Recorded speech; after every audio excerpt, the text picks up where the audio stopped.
பல்லவன் வந்து சோழன்ட்ட போய் பேச போம்போது, அவன் பேச மாட்டேன்னு சொன்ன உடனே சோகமாயிருவான். அத பார்த்த உடனே அவங்க அப்பா வந்து சொல்லுவாரு நடேசனு, "சரிடா இதெல்லாம் நினச்சு கவலைப்படாத" அப்படின்னு சொல்லிட்டு அவனுக்கு ஆறுதல் சொல்ல போவாரு.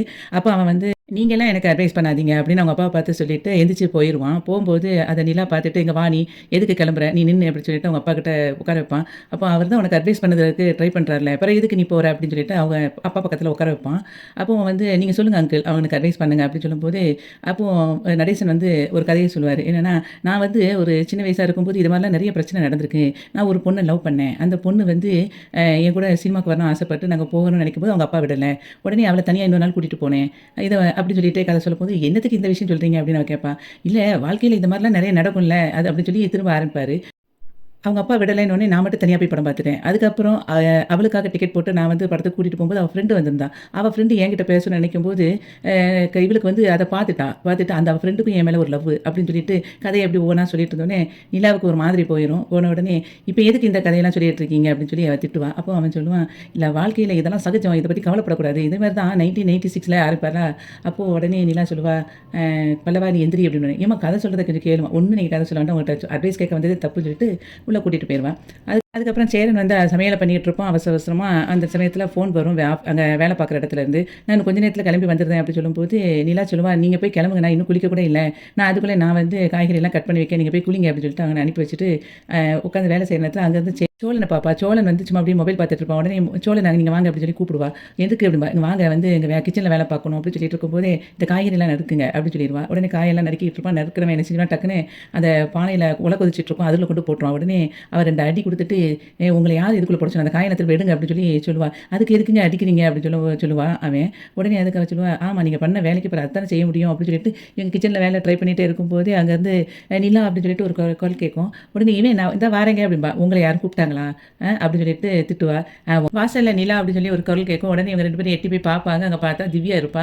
"வா திவ்யா" அப்படின்னு சொல்லிட்டு அவள உட்கார வச்சு பேசிட்டு இருக்கும்போதே, சோழன் வந்து சொல்லுவான், "என்ன கம்பெனி வந்து ஸ்டார்ட் பண்ற வேலை எப்படி போயிட்டு இருக்குன்னு" சொல்லும்போதே, அவ சொல்லுவா, "இவ நிலா தான் வந்து இதில ஜாயின் பண்ண மாட்டேன் அப்படி சொல்லிட்டாளே" அப்படி சொல்லி சொல்லுவான். அதுக்கு எதுக்கு அப்படி சொன்னோனே, "இல்ல அவளால பணம் குடுக்க முடியல" அப்படின்னு சொல்லி அவ சொல்லிட்டா அப்படி சொல்லி சொல்லுவான். உடனே அதுக்கு சோழன் சொல்லுவான், "ஏங்க அப்படி சொன்னீங்க?" அப்படி சொல்லிட்டு இருக்கும்போது அங்கருந்து சேரனும் வந்துருவான். சேரன் வந்துட்டு அத கேட்டுட்டு அவன் சொல்லுவான், "ஏன்பா நாங்க தான் பணம் வந்து ரெடி பண்ணியிருந்தோம்னு சொன்னோம்ல. நீ எதுக்கு நீ இப்படி சொல்லிட்ட?" அப்படின்னு சொல்லும்போதே, அவ திவ்யா சொல்லுவா, "அதுக்கு தான் நாங்க ஒரு ஐடியா பண்ணிட்டோம். இவளுக்கு வந்து பணம் குடுக்க முடியலைனாலும் இவள நாங்க விடுறதா இல்ல.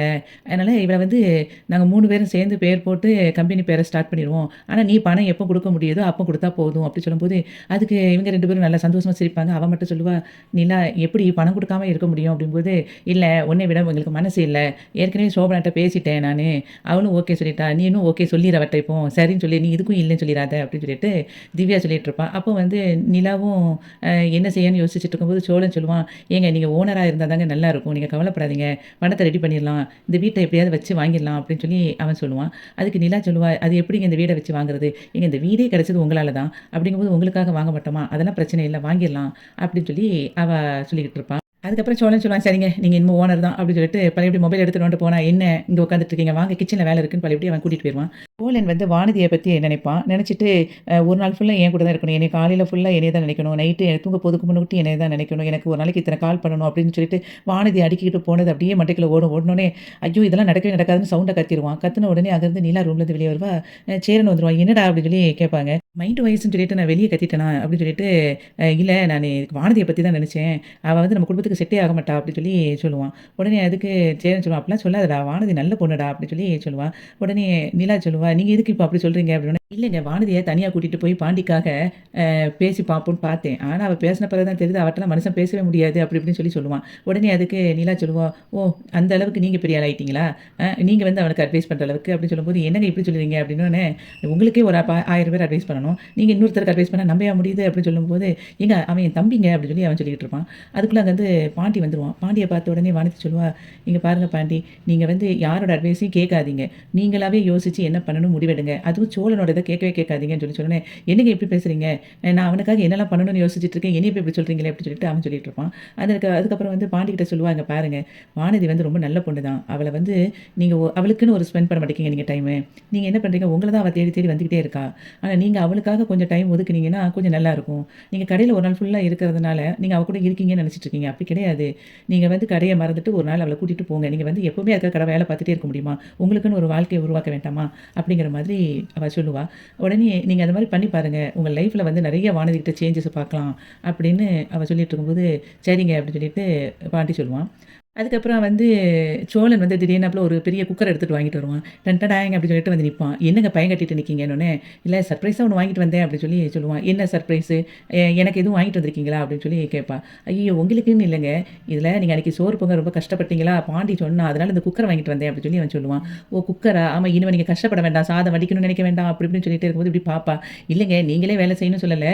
நாங்க தான் சமைக்கணும் எல்லாம் பண்ணுவோம். இருந்தாலும் என்னைக்காவது பண்ணும்போது இது ஈஸியா இருக்குமே அப்படிங்கிறதுக்காக நான் வாங்கிட்டு வந்துட்டேன்" அப்படின்னு சொல்லி அவன் சொல்லிட்டு இருப்பான்.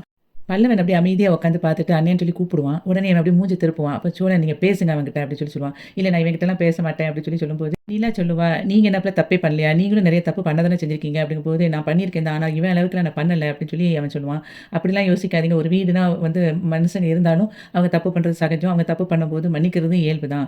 அத மாரி தான் நெனச்சுட்டு அவன்கிட்ட பேசுங்க அப்படின்னு சொல்லி சொல்லுவான். இல்ல பேச மாட்டம்போது, அவ வந்து நீங்க பேசுறீங்களா இல்லையா அப்படின்னு சொல்லிட்டு திட்டுவா. உடனே எதுக்கு இப்படி திட்டுறீங்கன்னோனே, எனக்கு கண்டிப்பா நீங்க பேசி தான் ஆகணும் அவன்கிட்ட. அவன பார்த்தாலே பாவமா தெரியலையான்னு சொல்லிட்டு அவன் மூஞ்ச வந்து காட்டுவா. உடனே அவன இருக்கிற சோகமா இருக்கிறத பார்த்துட்டே இருந்துட்டு நிக்கும்போதே, பல்லவன் வந்து அவன கட்டிப்பிடிச்சுட்டானே, "சாரிண்ணே, நான் இனிமே இந்த மாரி தப்புலாம் பண்ண மாட்டேனே, என்கிட்ட பேசாம இருக்காதண்ணே" அப்படின்னு சொல்லிட்டு கட்டிப்பிடிச்சுருவான். பாண்டி வந்து அதுக்கப்புறம் மெக்கானிக் ஷாப்ல வந்து வண்டிய தொடச்சுக்கிட்டு அந்த கண்ணன்ட்ட சொல்லுவான், "ஏன்டா இன்னைக்கு என்ன வேலை வந்தாலும் கொஞ்சம் நீ பார்த்துக்கோ. நான் வெளிய வரைக்கும் போயிட்டு வரேன். எந்த ஃபோன் வந்தாலும் நீ எனக்கு கால் பண்ணாத" அப்படிங்கிற மாதிரி அவன்ட்ட சொல்லிட்டு இருப்பான். அந்த சமயத்தில வானதிய பார்த்துக்கிட்டே இருப்பான். வானதி வந்திருக்க மாட்டா. வானதிய காணுமேன்னு சொல்லிக்கிட்டு எட்டி எட்டி பார்த்துக்கிட்டே இருப்பான். அப்போ அங்கருந்து வானதி வருவா. வானதி வந்தோனே அப்படி கோவமா வச்சுட்டு, "எதுக்கு என்னைய கூப்பிட்டா இப்ப திடீர்னு?" அப்படி சொல்லி கேட்பா. உடனே "ஏன் இப்ப இப்படி கோவமா இருக்க?" அப்படிங்கும்போது, "ஆமா சொல்லு நீ எதுக்காக கூப்பிட்டது?" அப்படின்னு சொல்லி கேட்பான். "இல்ல இன்னைக்கு ஃபுல்லா நம்ம வெளிய போலான்ட்டு இருக்கேன்." "வெளிய வா" அப்படின்னு சொல்லிட்டு உடனே அப்படியே ஜாலியாயிருவா. "ஆமா வெளிய எங்கேயாவது கூட்டிட்டு போலான்னு நெனச்சுட்டு இருக்கேன்" அப்படின்னு சொல்லி சொல்லும்போதே, அப்போ பக்கத்து கடையில ஒரு ஐஸ்கிரீம் கடை இருக்கு. என் ஃப்ரெண்ட்ஸ்லாம் நல்லாருக்குன்னு சொன்னாங்க. அங்க கூட்டிட்டு போறியா? இங்க கூட்டிட்டு போறியான்னு உன்ன கேட்பா. அப்போ வந்து பாண்டி சொல்லுவான், "அதெல்லாம் நான் இன்னொரு நாள் கூட்டிட்டு போறேன். எப்பவும் நீ சொல்லி தானே நான் எல்லாமே செய்றேன்னு சொல்றேன்ல. அன்னைக்கு வந்து நானே தான் பண்ண போறேன். உனக்கு எல்லா இடத்துக்கும் நான் தான் கூட்டிட்டு போறேன்னோனே" அவ வந்து சொல்லுவா, "அது எப்படி? நீ உங்க அண்ணி சொல்லி எதுவும் செய்றியா?" அப்படின்னு சொல்லி கேட்பா. "எங்க அண்ணன்லாம் ஒண்ணும் சொல்லல. நீ எதுக்கு இப்ப அவனால தேவையில்லாம இழுக்குற?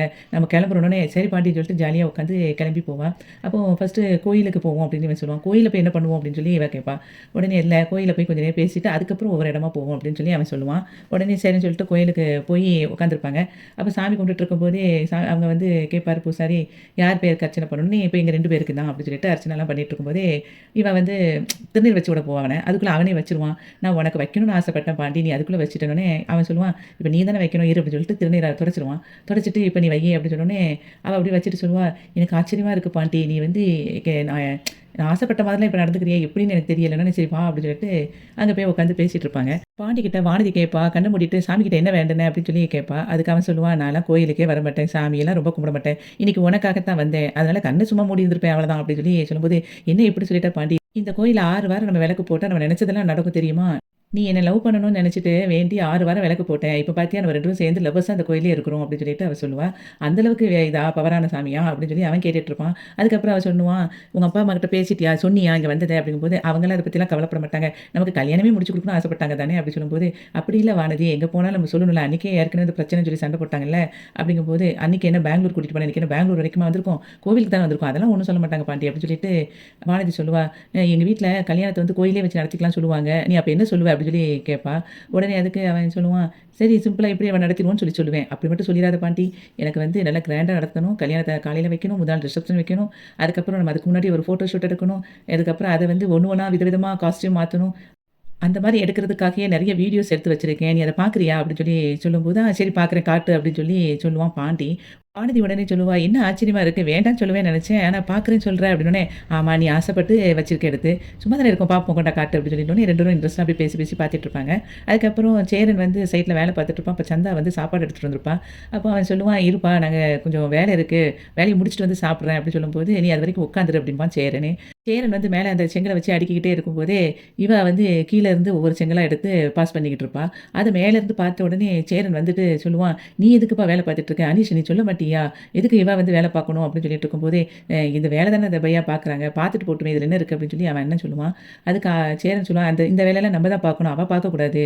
நீ ஏன்ப்பா பார்க்குற?" அப்படின்னு சொல்லிட்டு, "அந்த முதல்ல கீழ போடு" அப்படின்னு சொல்லிட்டு சொன்னோனே அவ கீழ வச்சுருவா. கைய காட்டு அப்படின்னு பார்த்தா கை ஃபுல்லா மண்ணா இருக்கும். உடனே "பார்த்தியா இந்த மாரிலாம் இருக்கலாமா உனக்கு?" அப்படின்னு சொல்லிட்டு கைய தட்டி விட்டுட்டு இருப்பான் சேரன்.